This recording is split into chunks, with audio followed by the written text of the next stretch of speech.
Geda gedi geda oh.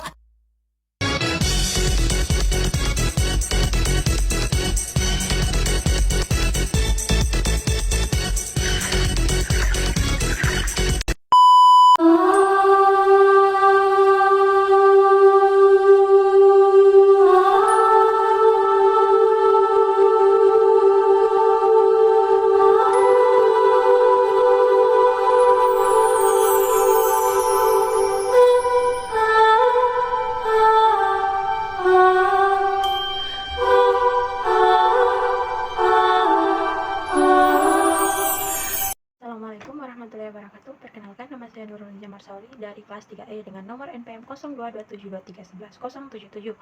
Saya di sini akan membahas bab 4 tentang ekonomi Islam dalam lintas sejarah. Ekonomi Islam merupakan sistem ekonomi yang didasarkan pada prinsip-prinsip Islam yang telah ada sejak zaman Nabi Muhammad SAW dan telah berkembang selama berabad-abad, beradaptasi dengan berbagai konteks sosial, politik, dan ekonomi. Awal kemunculan pemikiran ekonomi Islam dimulai bersamaan dengan munculnya agama Islam pada masa Nabi Muhammad SAW. Pada awalnya, Nabi Muhammad SAW sendiri adalah seorang pedagang yang jujur dan berintegritas tinggi yang membawa barang dagangan dari Mekah ke Syam. Praktik ekonomi yang adil dan beretika ini menjadi dasar bagi pemikir ekonomi Islam. Selama periode klasik Islam, banyak ulama dan pemikir Islam yang berkontribusi pada perkembangan ekonomi Islam, seperti Al-Ghazali dan Ibn Khaldun. Mereka mengembangkan konsep-konsep ekonomi yang berlandaskan pada ajaran Al-Quran, hadis, seperti larangan riba atau bunga, keuntungan yang adil, dan distribusi kekayaan yang merata. Pemikiran ekonomi Islam mengalami beberapa fase perkembangan termasuk fase fondasi, stagnasi, dan kebangkitan nasional pada abad ke-201. Pada masa kini pemikiran ekonomi Islam telah berkembang dan beradaptasi dengan tantangan global. Beberapa poin penting dari pemikiran ekonomi Islam saat ini adalah: 1. Penggabungan dengan ekonomi konvensional. Banyak ahli ekonomi muslim yang mengembangkan ide ekonomi neoklasik dengan prinsip-prinsip dasar Islam. Hal ini menciptakan kerangka kerja yang lebih holistik dan inklusi. 2. Kritik terhadap sistem ekonomi lain. Para ekonomi muslim juga memberikan kritik terhadap teori bunga dan sistem ekonomi lainnya, mencari solusi yang efektif untuk masalah ekonomi modern seperti krisis keuangan, ketimpangan, dan kemiskinan ekstrim. 3. Pemikiran plural. Pemikiran ekonomi Islam saat ini mendorong interpretasi yang lebih luas dan beragam dari ekonomi moral Islam yang mencakup hubungan antara manusia, intelektualitas, metafisika, dan subjektivitas ekonom. 4. Pengembangan lembaga keuangan syariah. Lembaga keuangan syariah terus berkembang dan memberikan alternatif yang sesuai dengan prinsip-prinsip Islam, seperti lembaga tabungan, pinjaman, dan investasi. Pemikiran ekonomi Islam saat ini sangat dinamis dan terus beradaptasi dengan perubahan global. Great Gap, sejarah pemikiran ekonomi Barat versi Islam. Joseph Schumpeter mengenalkan istilah Great Gap dalam perkembangan pemikiran ekonomi. Ada kekosongan pemikiran ekonomi selama lebih dari 5 abad. Setelah peradaban Yunani, tidak ditemukan adanya pemikiran ekonomi hingga pada masa St. Thomas Aquinas 1225–1274 Masehi. Buku Summa Theologica dianggap sebagai buku pertama yang mengupas pemikiran ekonomi yang komprehensif sejak era Yunani. Pandangan ini memberikan pemahaman bahwa selama lebih dari 500 tahun sebelum era skolastik tidak ada pemikiran ekonomi yang signifikan. Dengan kata lain, masa kegelapan Eropa berlaku secara universal, yakni kegelapan tersebut tidak hanya dirasakan oleh Eropa saja, tetapi juga belahan bumi yang lain. Pemikiran ini juga disampaikan oleh para cendekiawan barat lainnya seperti Eric Rollers, Spiegel, dan Taunig, yang mengungkapkan bahwa pandangan skolastik hanya merujuk pada pandangan Aristoteles dan tradisi Kristen Ibrani. Tidak ada tokoh Arab manapun yang dijadikan sebagai referensi. Demikian halnya Spengler Allen yang menegaskan bahwa abad 500–1200 Masehi adalah abad kekosongan. Hal ini tentunya berbeda dengan fakta sejarah di mana ketika Eropa mengalami kegelapan, justru bagian dunia lain di Al-Jazirah Arab dan daerah Islam lainnya mencapai peradaban yang tinggi. Banyak cendekiawan muslim yang berbicara tentang ekonomi dan tidak sedikit yang menuangkan pemikirannya dalam sebuah buku.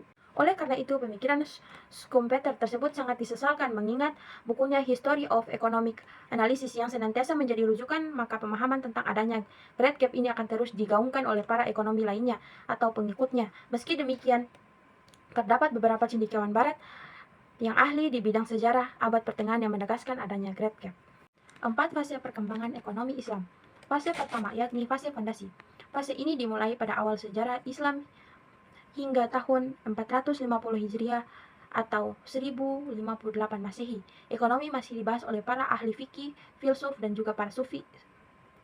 Fase kedua, pada fase ini pemikiran ekonomi Islam berkembang secara pesat, di mana pada tahun 450 Hijriah atau 1058 Masehi hingga tahun 850 Hijriah atau 1446 Masehi. Pada masa ini lahir banyak karya intelektual termasuk di bidang ekonomi.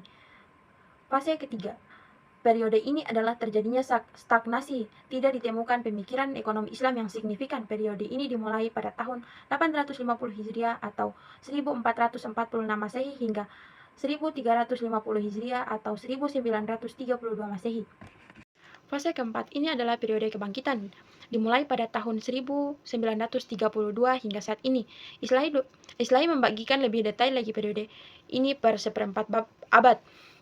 Seperempat abad pertama adalah masa pre-take-off, yakni munculnya semangat dari para pemimpin negara muslim untuk melakukan reformasi atas perubahan sistem ekonomi. Upaya ini menggali pemikiran ulama klasik tentang isu-isu ekonomi mulai digalakkan. Pada seperempat abad ke-20 yang kedua adalah masa take-off, yakni mulai bermunculan tulisan tentang pemikiran ekonomi Islam dan bagaimana pandangan Islam terhadap permasalahan ekonomi bila dibandingkan dengan pemikiran Barat. Di seperempat abad ke-20 yang ketiga, munculnya tokoh-tokoh cendekiawan muslim yang memulai gerakan untuk mengkampanyekan ekonomi Islam. Upaya ini akhirnya mendapat dukungan secara institusional di seperempat abad ke-20 yang terakhir.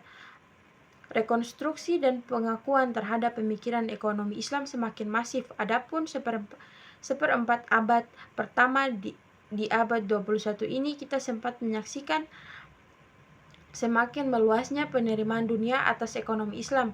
Secara praktis, ekonomi Islam tidak hanya sekedar bank Islam, tetapi sudah meluas ke industri keuangan lainnya seperti asuransi, pasar modal, dan lain-lain. Bahkan sudah meluas ke berbagai sektor industri lainnya yang kita sebut dengan industri halal. Banyak negara, baik Muslim maupun non-Muslim, yang sudah berkembang untuk menjadi pusat industri halal dunia. Tokoh ekonomi Islam. Sejumlah tokoh ekonomi Islam di fase pertama yaitu Rasulullah SAW, Khulafaur Rasyidin radhiyallahu anhu, Abu Bakar As-Siddiq, Umar bin Khattab, Utsman bin Affan, Ali bin Abi Thalib, Umar bin Abdul Aziz, Abu Yusuf, Abu Al-Hasan Al-Mawardi, Al-Syaibani, dan Abu Ubaid. Di fase kedua yaitu Al-Raib Al-Asfahani, Abu Hamid Al-Ghazali, Jafar al-Dimaski, Ibn Taimiyah, Ibn al-Uhwa, Ibn Haldun, dan al-Makriki. Di fase ketiga yaitu Syah Waliullah dan Muhammad Iqbal. Di fase keempat yaitu Abu Ala al-Maududi, Umar Japra, Najatullah As-Siddiqi, Bakir As-Sadar, dan lainnya. Di Indonesia, perkembangan ekonomi Islam sejatinya memiliki akar yang kuat pada masa kerajaan-kerajaan Islam Nusantara. Penggunaan dinar dan dirham di sejumlah kerajaan Islam di Nusantara menjadi bukti nyata. Kerajaan Aceh Darussalam membuat mata uang sendiri yang ditulis dengan huruf Arab pada masa kepemimpinan Sultan Alauddin Riayat Shah Al-Qahar. Praktik pajak perdagangan pada masa kerajaan Islam Nusantara juga menerapkan pembedaan cukai atas Muslim dan non-Muslim sebagaimana yang diberlakukan pada kekhalifahan Islam.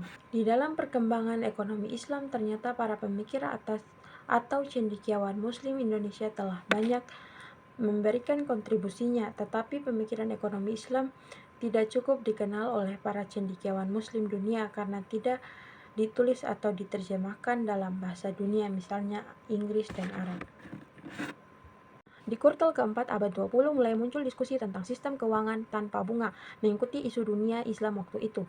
Diskursus ini melahirkan pendirian institusi Baitul Mal Tamwil sebagai lembaga keuangan mikro syariah. Selanjutnya Bank Syariah pertama, Bank Muamalat beroperasi pada tahun 1992. Semenjak itu pemikiran ekonomi Islam terus berkembang, terutama pasca krisis moneter 1998, di mana sistem keuangan Islam dinilai lebih tahan terhadap krisis. Saat ini banyak tokoh ekonomi Islam yang bermunculan diiringi dengan mulai banyaknya perguruan tinggi yang mengajarkan ekonomi Islam. Buku-buku Islam juga mulai banyak ditemukan di berbagai toko. Jadi kesimpulan yang dapat saya simpulkan dari situ adalah tidaklah benar klaim yang disampaikan oleh sebagian tokoh ekonomi konvensional bahwa pemikiran ekonomi Barat langsung merujuk kepada tokoh-tokoh Yunani. Ada peran para cendekiawan Muslim yang tidak disebutkan atau bahkan cenderung disembunyikan. Kekayaan intelektual masa Yunani dihidupkan dan dikembangkan oleh cendekiawan Muslim yang dimulai dari masa kekhalifahan Abbasiyah. Pengaruh pemikiran cendekiawan Muslim terhadap perkembangan pemikiran di dunia Eropa abad pertengahan dimungkinkan melalui sejumlah hal, di antaranya yaitu penerjemahan pemikiran-pemikiran tokoh Muslim, pendidikan, petualangan, perdagangan, perang salib, diplomasi, dan juga sejarah religi ke Palestina.